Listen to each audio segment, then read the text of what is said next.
Hali gani mwanafamilia wa channel tupendwa hii hapa ya Bizoza Media. Kama ndo mara kwa kwanza basi nikusihi usisahau kusubscribe, kulike, kushare pamoja na kucomment. Tumeweza kuona Hadija Kopa namna ambavyo alivyoweza kumpokea mtoto wake kipenzi baada ya kuweza kujifungua, na wengi wao wameweza kufunguka vingi, na tumeweza kuona baadhi ya watu wengi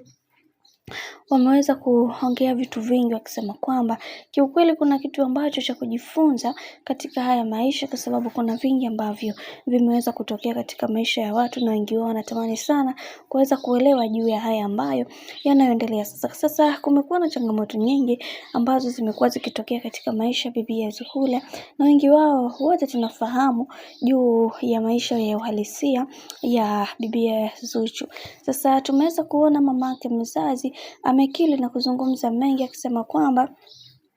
kiukweli natamani kuweza kuhakikisha maisha ya mtoto wangu yanakuwa katika misingi na mikakati iliyokuwa bora, kwa sababu kuna mengi ambayo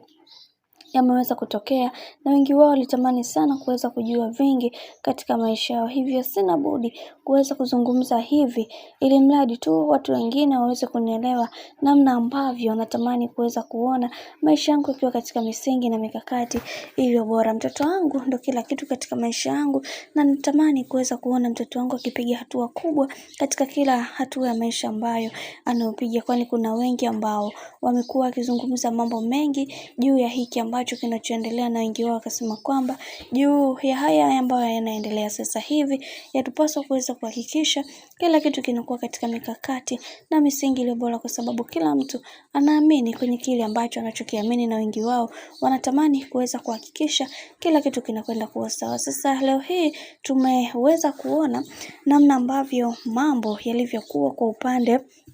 wa bibi ya Zuchu, na wengi wao wameweza kumuombea sana aweze kusimama imara katika kila hatua ya maisha ambayo anaopiga, kwani mama mzazi ameweza kuzungumza kwamba kila kitu kiko sawa, na tumeweza kuona namna ambavyo alivyoweza kuzungumza kwa uchungu juu ya hiki ambacho kinachoendelea.